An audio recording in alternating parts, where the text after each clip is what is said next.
हमें जाना है। चलो सखी कर लो सिंगार, जाना है हमें तो कान्हा के पार।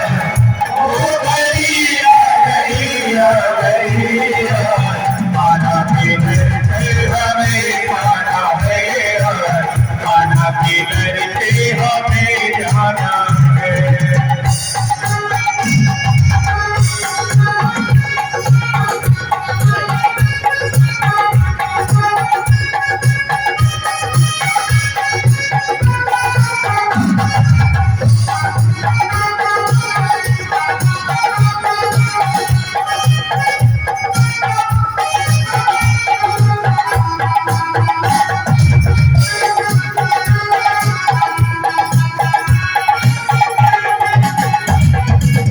आँखों में गजरा और बालों में गजरा, आँखों में गजरा और बालों में गजरा, आँखों में गजरा और बालों में गजरा, आँखों में गजरा और बालों में गजरा, माथे पे बिंदिया लगाना है।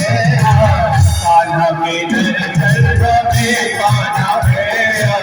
कान्हा के दर हमें पाना है। चलो सखी कर लो सिंगार, जाना है हमें तो कान्हा के पार। कान्हा के दर पे हमें जाना है। कान्हा के दर हमें पाना है।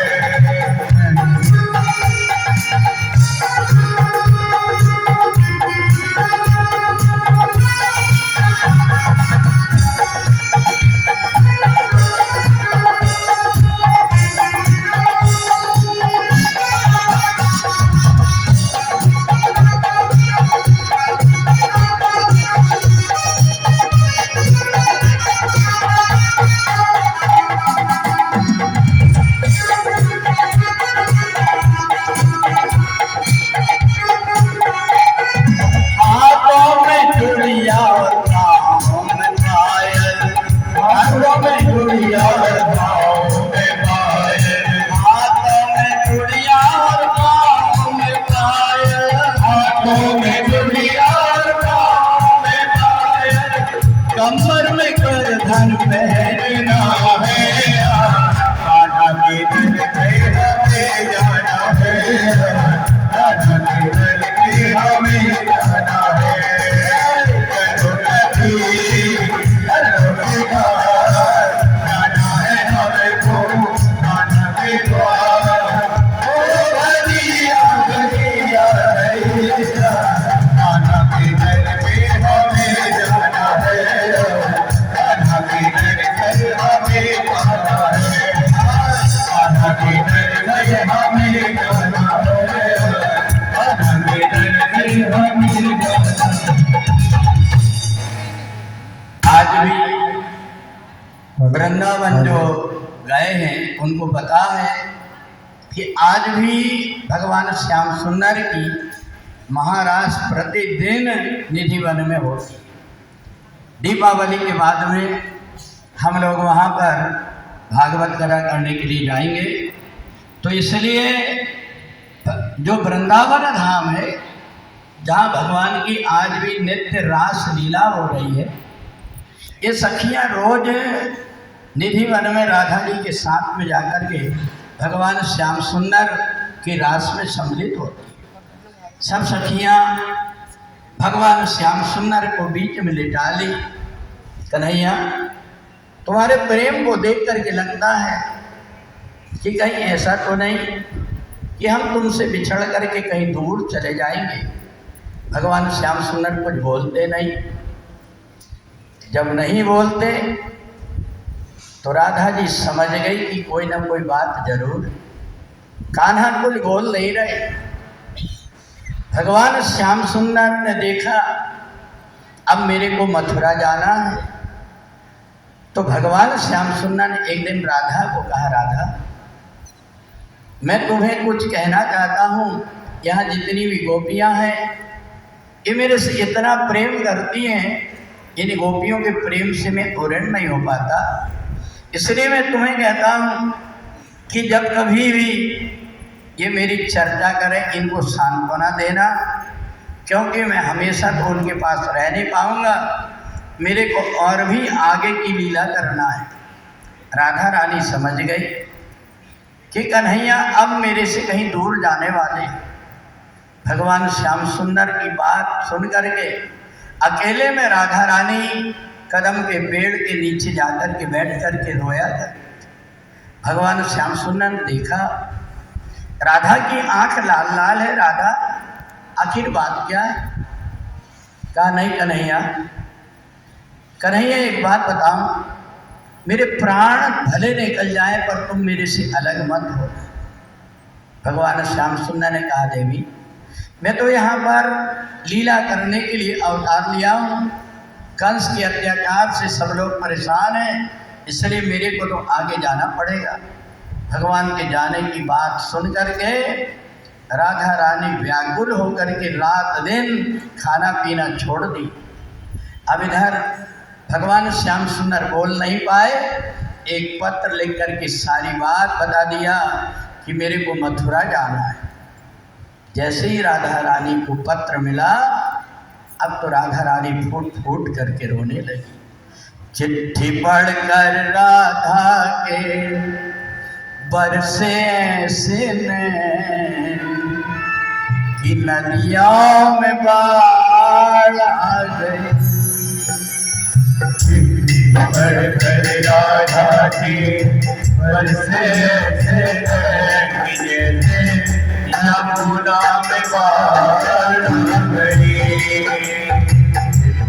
पढ़कर राधा के बरसे ऐसे नैन यमुना में बाढ़ आ गई।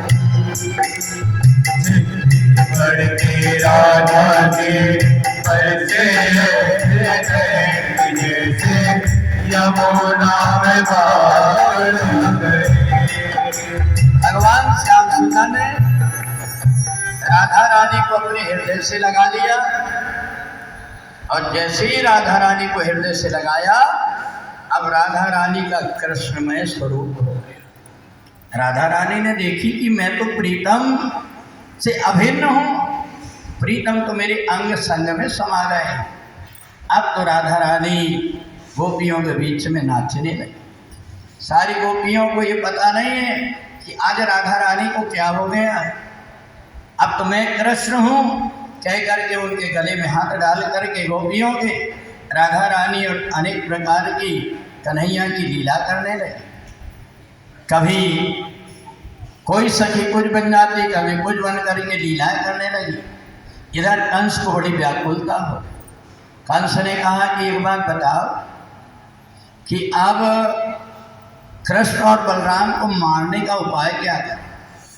बोले गोकुल में ऐसा कुछ प्रभाव है कि वहाँ जो भी जाता है जिंदा नहीं आता। एक काम करो, कृष्ण और बलराम दोनों को मथुरा बुला लो। पर वो आएंगे कैसे?